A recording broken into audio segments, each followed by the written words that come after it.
Hello, algebra peeps. Hope everyone is doing well. Welcome to section 9.3, adding and subtracting rational expressions. Just a reminder, in 9.1, we talked about simplifying rational expressions. So it's always expected that after you do any operation on rational expressions, you will simplify, regardless if it is multiplication, division, addition, or subtraction. Division and multiplication are the easier of the operations on rational expressions. Remember, we do not need anything special to multiply. We just multiply straight across. To divide, we flip and then multiply. Where it gets a little bit tricky is when we start adding and subtracting rational expressions. If you remember back from your algebra days, when we add and subtract fractions, we have to make sure we have common denominators. So let's do some review problems with some very simple rational expressions that are just numerical. So if you were asked to add 3/7 and 2/7, and just a reminder, when we add fractions, we have to have a common denominator. In this case, we do, so we keep the common denominator and we just add the numerators. So 3/7 plus 2/7 is 5/7. And that would be our final answer. What if we don't have common denominators? Well, you need to find a common denominator, and it's your goal to find the least common denominator. So we have to find a number that is both a multiple of 7 and 14.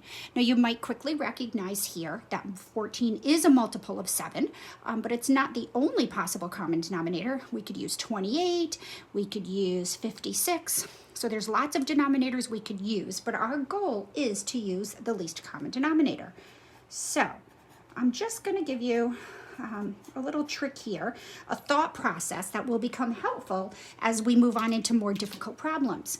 So knowing that 14 is a multiple of 7, we know we just need to change this denominator to 14 by multiplying the top and the bottom by 2. But I'm going to just emphasize this by breaking 14 down into 7 times 2 and looking at the factors of the denominators. We just have 7 and 1 here. We don't see it, but it's understood. And here we have 7 times 2. So if we look at the denominators, this denominator has 2 factors, this denominator has 1. So in order to add these together, the common denominator, to obtain a common denominator, we would just need to introduce the factor of 2 over here. So we would have 3/7, but we need a 2. But if we multiply just the bottom by 2, we change the value of the fraction. So we have to make sure we multiply both the top and the bottom by 2. So when we multiply by 2 over 2, it's the equivalent of multiplying by 1. And then we're going to add to that, we're going to leave the 3/14 alone because that's the denominator we need. And we will have 6/14 plus 3/14 for a total of, we add the numerators and keep the common denominators for a total of 9/14. So again, just take a look here. Again, it's pretty obvious that the common denominator was 14, but if I break it down into factors, we can see that this one already has a factor of 7, so they both have a 7. This has a 2 and this didn't, so we had to introduce that factor of 2 over there.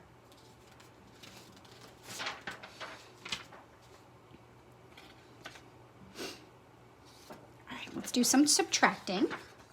Subtract 6/7 minus 3/14.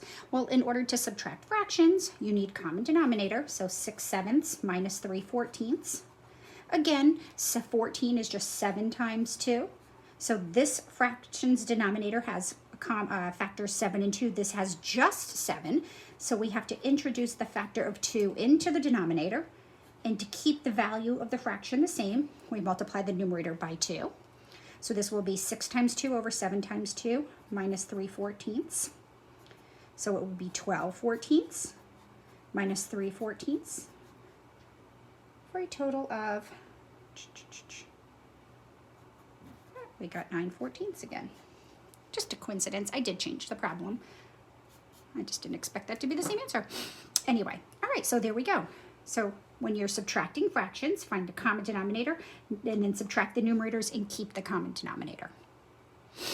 All right, this problem's a little bit different because 6 and 4 is not a multiple of 6 and 6 is not a multiple of 4. So we're going to have to work with both fractions here.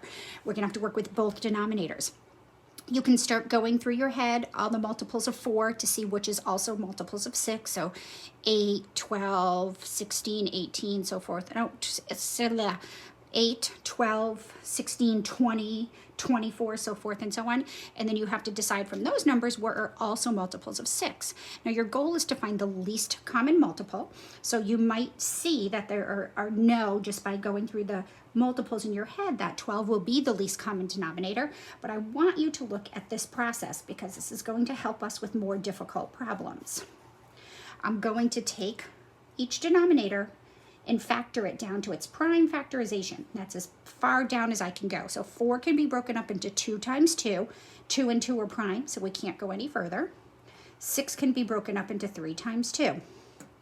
So now what we're looking for is factors that one denominator has that the other one doesn't. So the first thing I obviously see here is that this denominator has a factor of 3, but this one does not. So I need to introduce a 3 over here. So I have to put a 3 into that denominator. So they both have a 3. And then to maintain the balance, I'll put a 3 in the numerator. So I'm going to just put that over here. So I'm going to do 3 on the top and the bottom. But now my left denominator has a 3 and 2 2's. My right denominator has 1 3 and 1 2. So we need another factor of 2 here. So I put the 2 in the numerator and the denominator. And this is going to give me 5, 6, and I had to multiply this one by 2 and 2. And you might be thinking that's a lot of work, a little overkill when you already knew that the common denominator was 12. But this process will be useful when we are doing more difficult problems. So again, I broke 2 down as far as I could I broke 4 down into 2 times 2, 6 down into 3 times 2. Notice that this denominator was missing the 3 that that one had. The right denominator had 1 less 2 than the other, so I introduced that.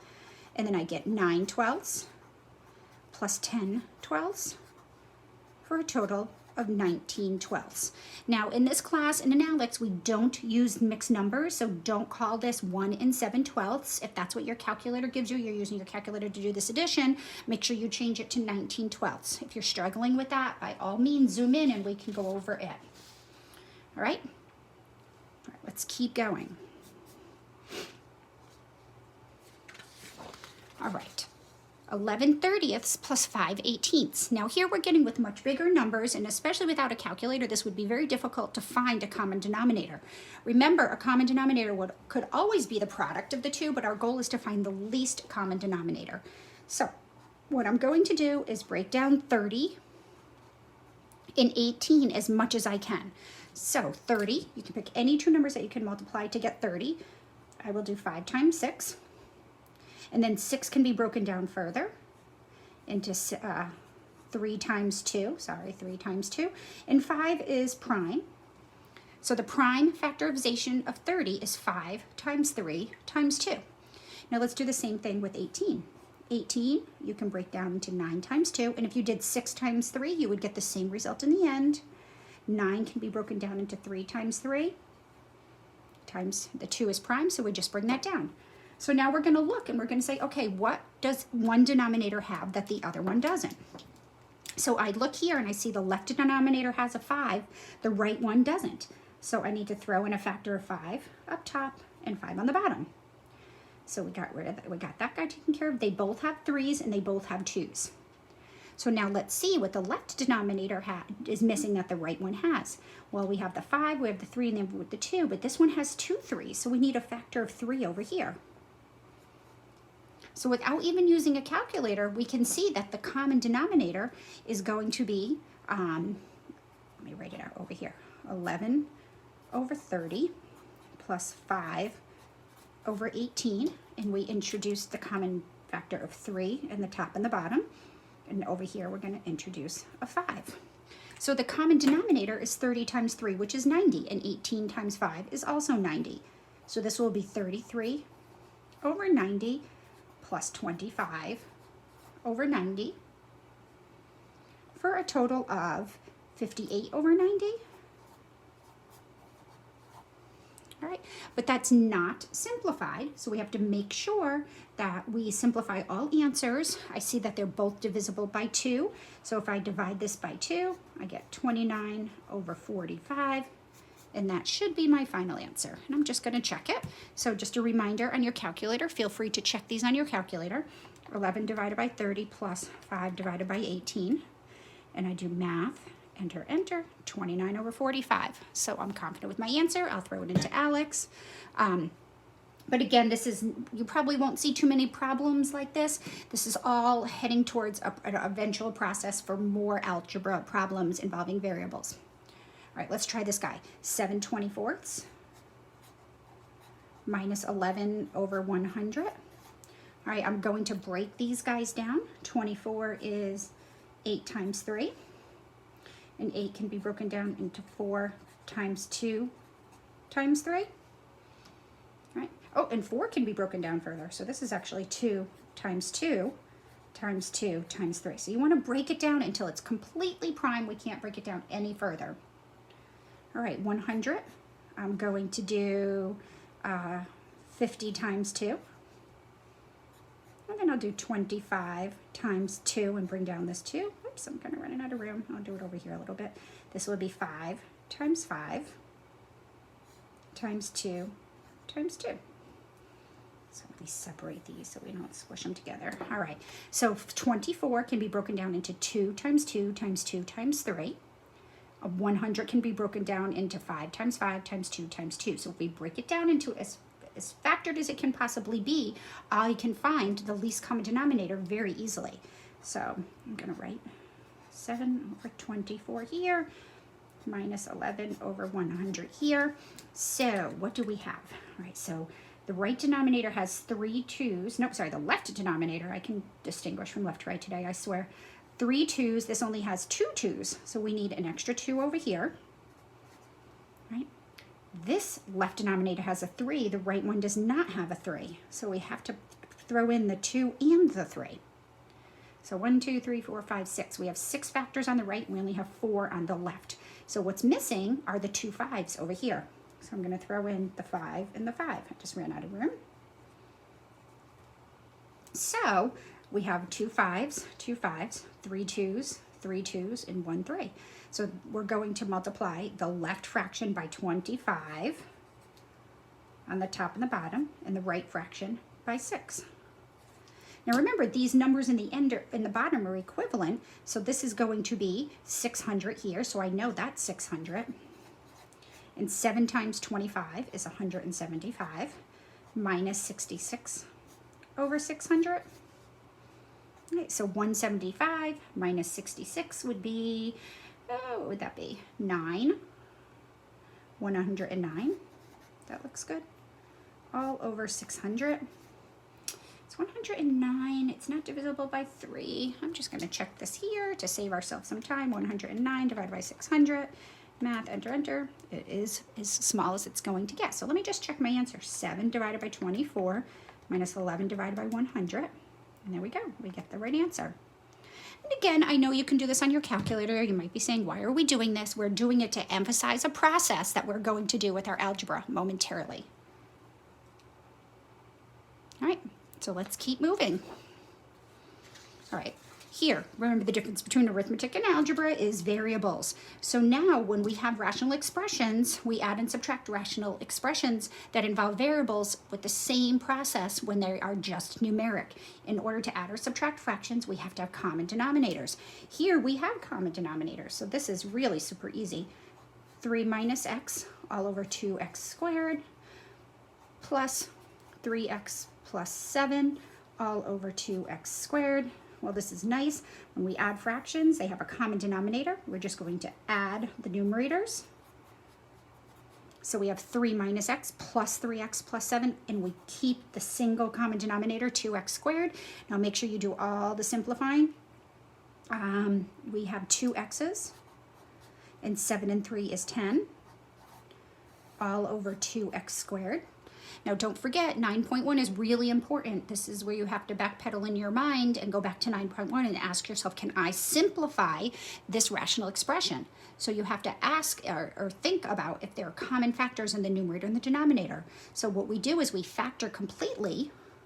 This is just a monomial expression, so I'll leave that, but I do notice that I can factor a 2 out of the numerator. If I take a 2 out, I get 2 times x plus 5 all over 2x squared. And then I can cross off the common factor of 2. And my final answer will be x plus 5 all over x squared. And that would be it.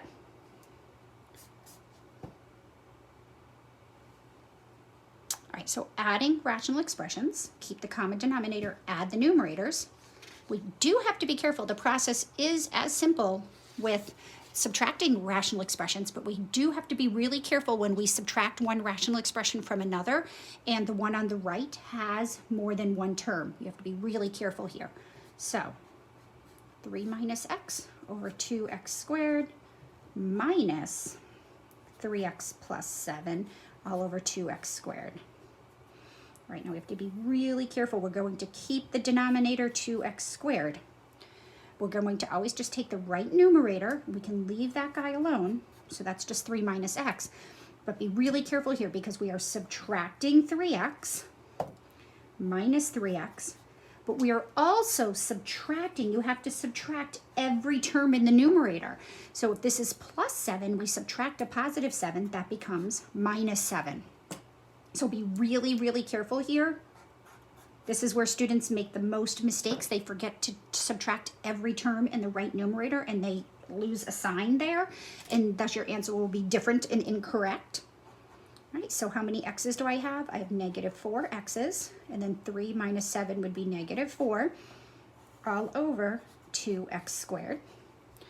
Now again, we have to remember our 9.1, simplifying our rational expressions. Now we have a 2 and an x squared in the denominator, so we could pull out a negative 4 here, but I know negative 4 is not going to help me. What will help me is pulling a 2 out so I can cancel it here. So even though I could factor more, I'm only going to pull the 2 out. And if I pull the 2 out, then I know I can cancel the 2 with that 2 in the denominator. So if I pull 2 out of here, I get negative 2x minus, and if I pull the 2 away from there, I get this. Now I can cross off these 2's because they're both factors, and I will get negative 2x minus 2 all over x squared. And that will be my final answer.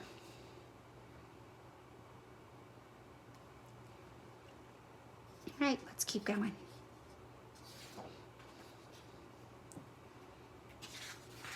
All right, subtract 5 over y squared plus y minus 5 minus y over y squared plus y. Well, we like these problems because they have common denominators, so this is really easy. We just have to be really super careful when we're subtracting, and the right numerator, what we're subtracting, has a sum or a difference.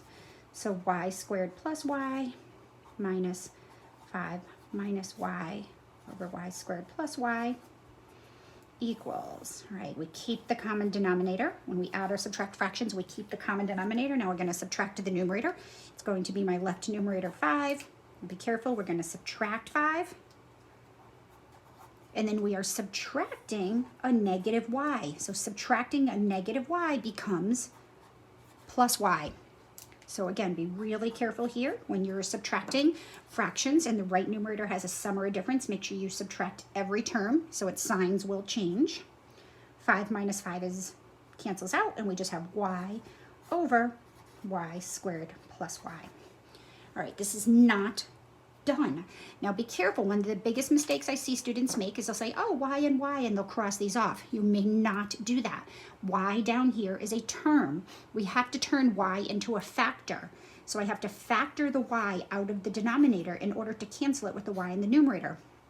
If I factor the y out of the denominator, y, and then I pull a y out of here, what's left is the factor 1. Now I'm going to change this y up here to y times 1. To see that we can create, a variable standing on its own is a factor. It's just a factor of 1 times itself. So now I can cross off these y's, and my final answer is 1 over y plus 1. So y over y squared plus y. Don't do this. It is wrong. I know it's intuitive, it feels like it should be right, but it's not right, so don't do that.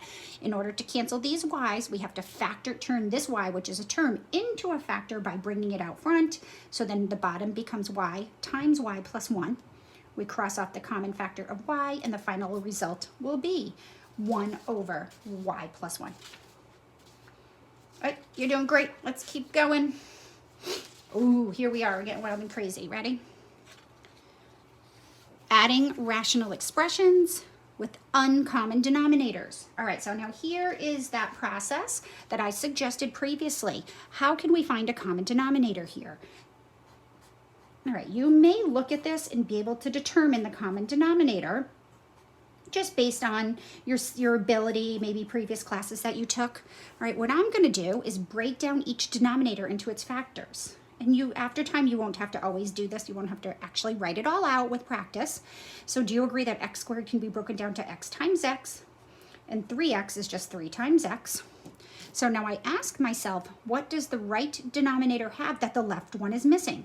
The left denominator is just x times x. The right denominator is 3 times x. So the left denominator is missing the factor of 3. So I have to throw in the factor of 3. Don't forget what you put into the denominator, you have to put into the numerator. Then that's equivalent to multiplying by 3 over 3, which is 1. So now my left denominator is 3 times x times x. My right denominator is 3 times x, and we need another x to match the right denominator. So we put an x into the top and the bottom. So the common denominator is going to be 3x squared, 3x squared. So we're going to turn this into 3 times x plus 2 all over 3x squared plus 5x over 3x squared. Now we have the common denominator of 3x squared, so we're going to add our numerators, 3x plus 2 plus 5x over 3x squared. All right, I could have distributed this and then combined terms. I probably should have because I'm running out of room, so I'm going to write this over here. 3x, don't forget to distribute, plus 6 all over, oh no, plus 5x, we already added, all over 3x squared, which is, we have 8x plus 6 all over 3x squared. Right now you ask yourself, okay, can we simplify this further? Well, notice the factors in the denominator are only 3 and x squared.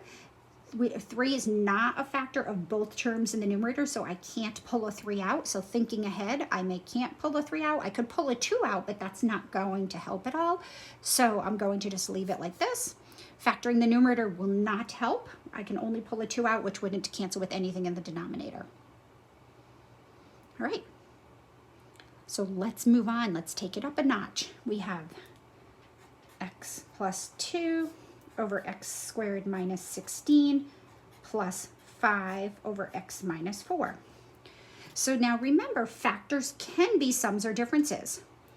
X squared minus 16 is the difference of squares. We can break this down into x minus 4 times x plus 4. So your factoring skills from chapter 6 are going to be necessary for this section and the next section. Now this is just the single factor x minus 4. I'm just putting it in parentheses for emphasis. So now I look at the left denominator. The factors of the left denominator are x minus 4 and x plus 4. The only factor in the right denominator besides 1 is x minus 4. So notice what the right denominator is missing is the factor of x plus 4. So I'm going to just insert x plus 4. And if I put it in the denominator, I have to put it in the numerator. So x plus 2 over x squared minus 16 plus 5 over x minus 4 is equivalent to this left fraction plus 5 times x plus 4 all over x minus 4 times x plus 4. So the common denominator is x squared minus 16. Now here, once we factor a denominator, it is typically we leave the denominator factored. So I'm going to just call this x plus 2, and I'm going to leave it as x minus 4, x plus 4. So leave denominators factored, plus. I'm going to distribute this right away. I'm going to call this new right numerator 5x plus 20, all over x minus 4 times x plus 4. Now I have two fractions with the common denominator. I will leave that common denominator factored, and I'm going to now add my numerators, x plus 2 plus 5x plus 20 all over x minus 4, the common denominator x minus 4 x plus 4. Right. All right, so now we got to clean it up. We got 6x's plus 22 all over x minus 4, x plus 4. Now we have to make sure that this is simplified, so we can factor the numerator to see if it will cancel out with anything in the denominator, but the only thing that 6x and 22 have in common is 2, and that will leave me with 3x plus 11. So 2 times 3x plus 11, and then x minus 4 times x plus 4. All right, well, factoring the numerator didn't help at all, so there's nothing to cancel, which is okay. Sometimes there will be, sometimes there won't be. So either answer is okay. So you can either say 2 times 3x plus 11 all over x minus 4, x plus 4, or you could have left it at 6x plus 22 over x minus 4 times x plus 4. All right, you're doing good. Hang in there. Couple more.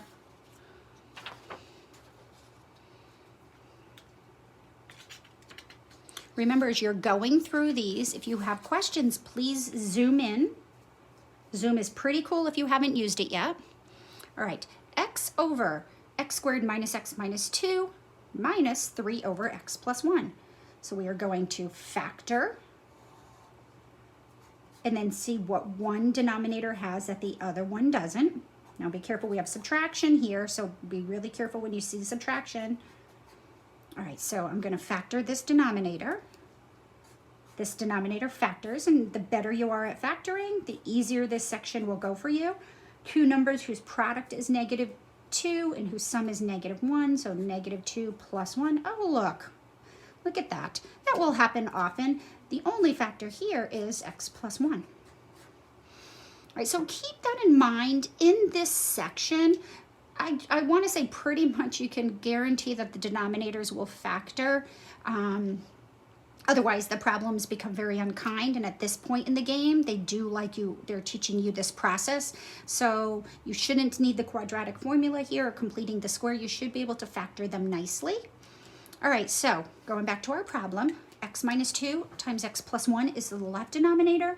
The right denominator only has x plus 1, so it's missing the factor of x minus 2.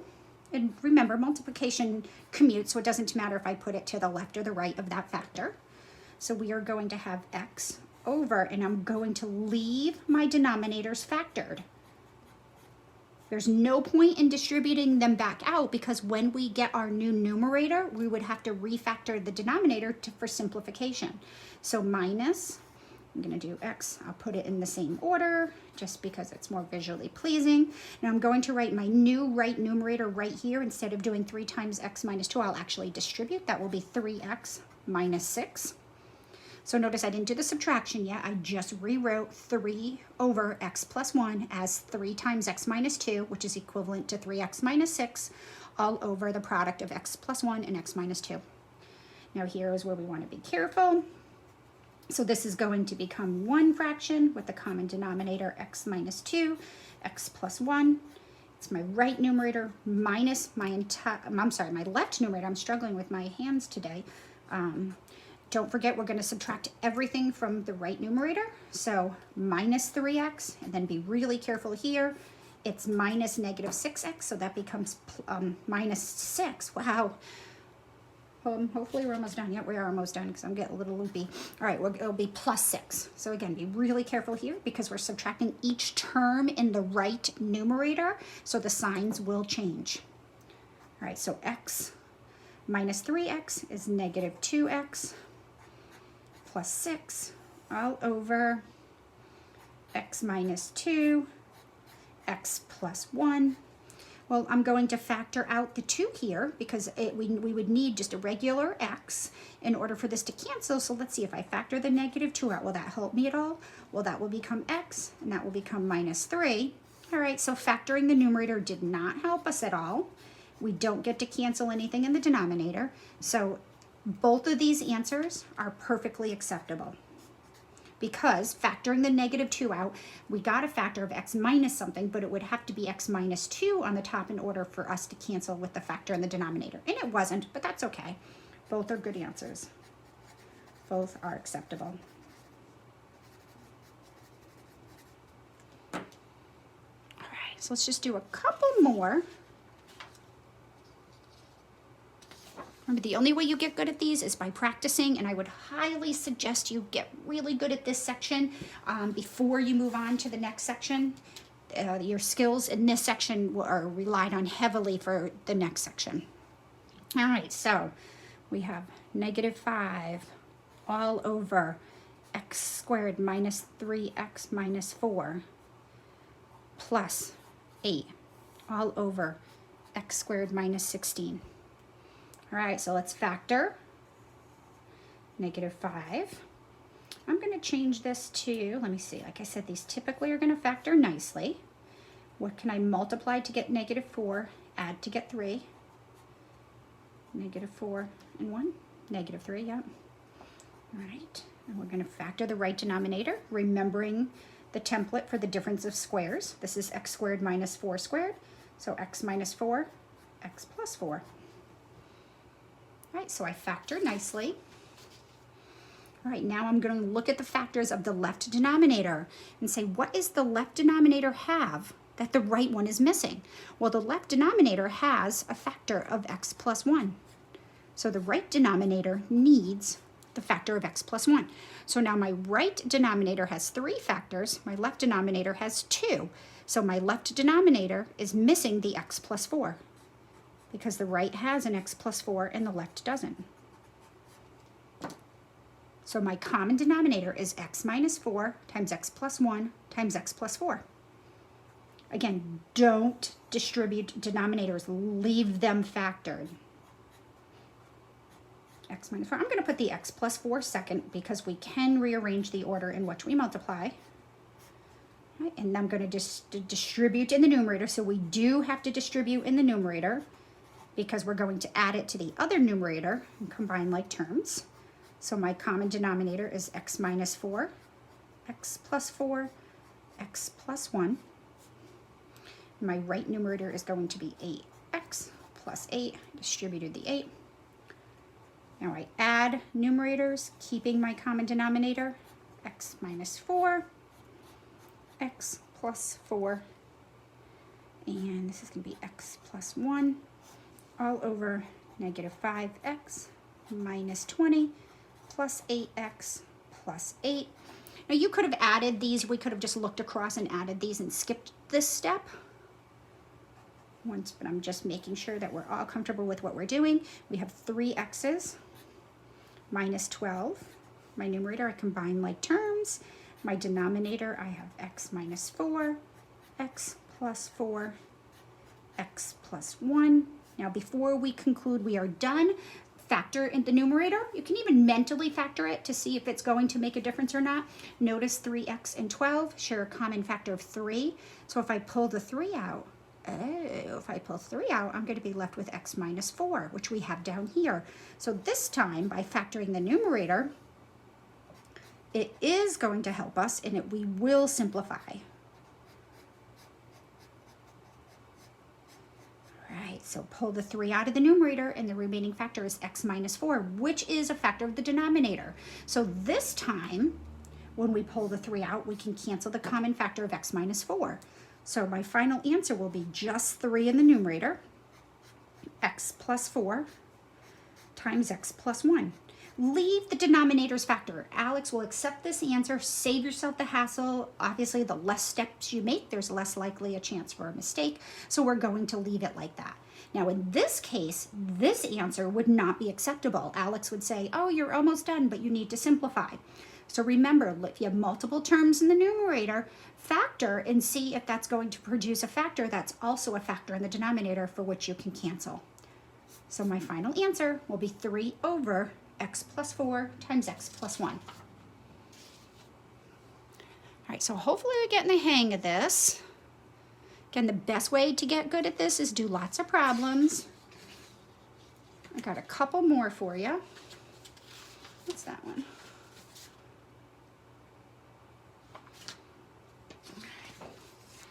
So now we have to be careful here. This problem looks quite simple, but there's really actually a little trick here.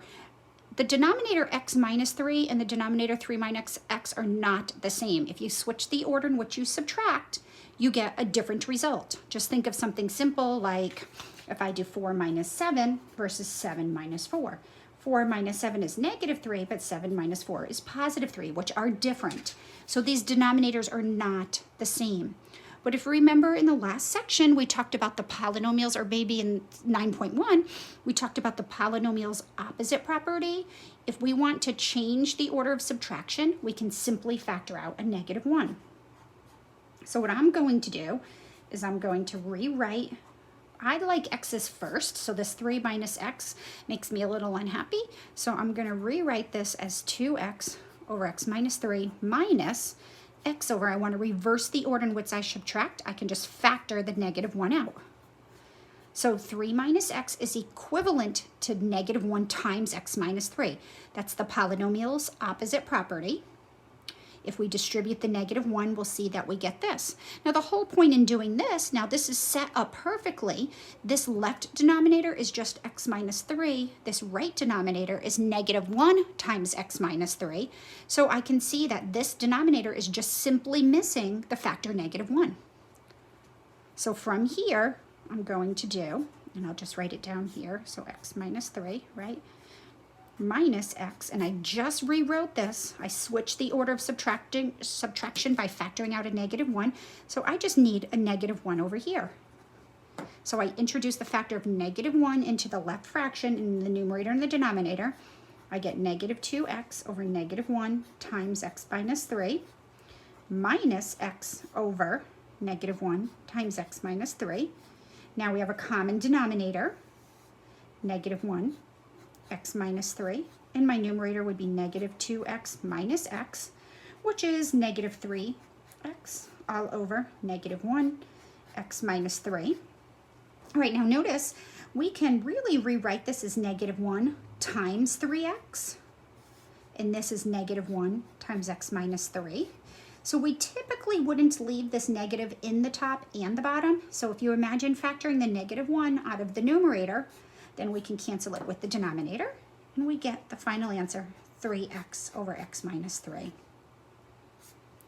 Pretty cool, huh? All right, guys. One more. Let's just do one more problem. Again, you have to be careful with the ones that seem simple, because these are the ones where students make the most mistakes. Don't forget to factor all denominators. Before concluding that there's no common factors here, notice that we can factor the left denominator. Don't forget your very first section on factoring, just factoring out greatest common factor. That's what students typically forget, the simple problems. So x plus 1 is as simple as we can get, but x squared plus x, we can factor the x out. And if I factor x out, I get x plus 1. And then I say, oh, I see what's going on. So notice my left denominator has two factors, x and x plus 1. My right denominator has just x plus 1. So I need to introduce this extra factor of x into the right denominator. So I'm going to throw the factor of x here. So I really have 4x over x times x plus 1 plus 3x over x times x plus 1. Now I can add the numerators and keep my common denominator. Right, 4x plus 3x is 7x. Right, I just added those two, did it in one step. Ooh, but notice we have 7 times x in the numerator and x times x plus 1. So don't forget our basic simplification. Those factors of x can cancel. And we get 7 over x plus 1 as my final answer. All right, guys, that's what I have for you. Here's your to-do for this section. Let's do, here I'm just going to write it on this paper. Even though I already wrote on it, let's save some paper. To do. You can now read 9.3 exercises in the book. The more you do, the better you will get at this.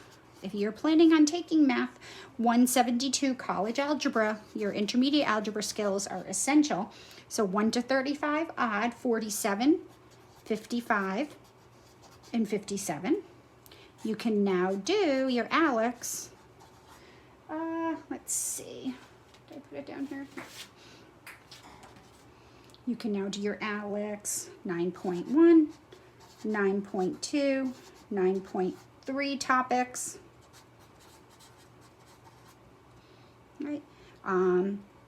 So for, let's see, I have 422. You should be at 33%.